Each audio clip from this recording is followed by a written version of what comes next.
Pada hari ini kita akan membahas salah satu spesies dari kelas Bivalvia, yakni Tridacna crossea. Tridacna crossea merupakan spesies terkecil dari famili Tridacnidae dengan ukuran cangkang maksimal 15 cm.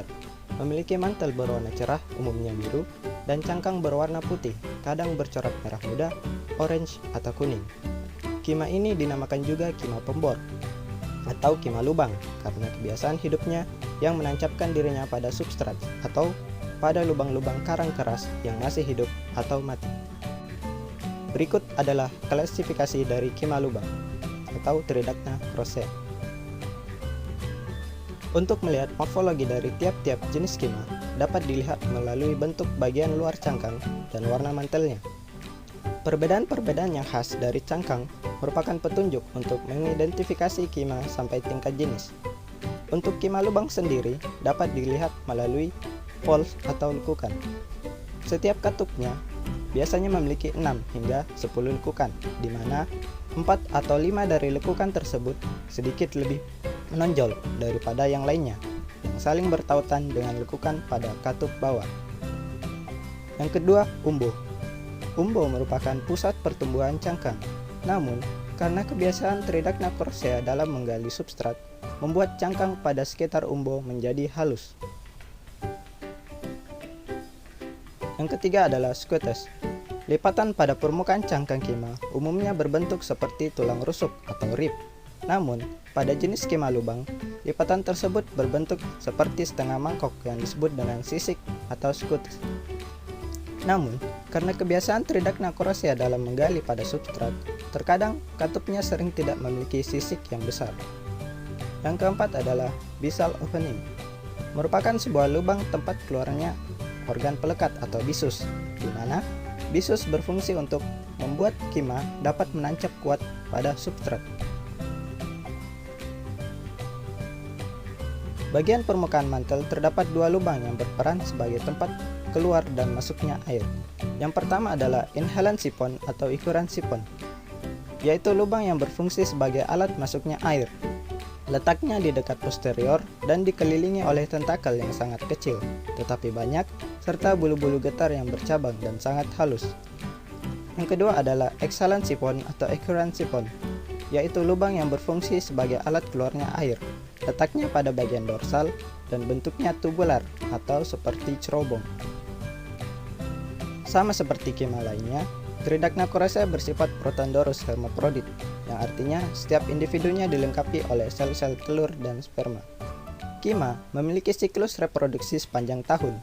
Pemijahan terjadi karena serangkaian proses yang merupakan kerjasama antara faktor internal, yaitu pematangan kelamin dan kesiapan mengeluarkan sel kelamin, dan faktor eksternal, yaitu kualitas air, periode pemijahan, dan teknik perangsangan.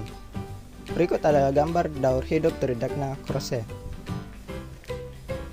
Tridacna crossea memperoleh makanan dari dua sumber. Yang pertama adalah fitoplankton. Tridacna crossea memakan jasad renik berupa fitoplankton yang melayang di sekitarnya dengan cara menyaring air melalui insangnya. Zat-zat yang masuk akan diseleksi oleh bulu-bulu getar pada insang, dan selanjutnya yang diperlukan akan diserap oleh mulut, dan yang tidak diperlukan akan disemprotkan kembali melalui exhalant siphon. Yang kedua adalah zooxanthella. Tridacna crossea juga mendapatkan suplai makanan dari simbionnya, yaitu alga bersel satu yang disebut zooxanthella. Mantel Tridacna crossea menjadi substrat yang baik bagi zooxanthella. Kedua simbion ini menciptakan ekosistem kecil di mana ada daur makanan yang seimbang dan efisien antara keduanya.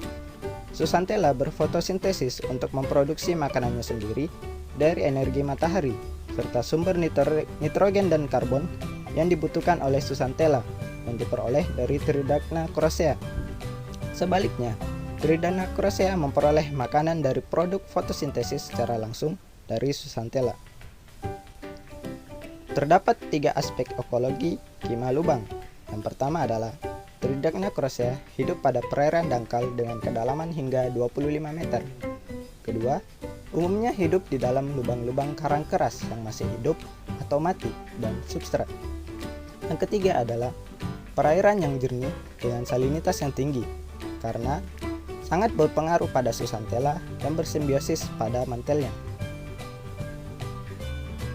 Berikut beberapa parameter lingkungan yang sesuai untuk pertumbuhan Tridacna coraceae, yakni suhu 25 hingga 32 derajat Celcius, kecepatan arus 0,02 hingga 0,13 meter per second, salinitas 32 hingga 35 part per thousand, pH 7,5 hingga 8,1, dissolved oxygen 2 hingga 6,5 part per million, PO 0,03 hingga 0,2 part per million, dan NO3 0,9 hingga 3,5 part per million.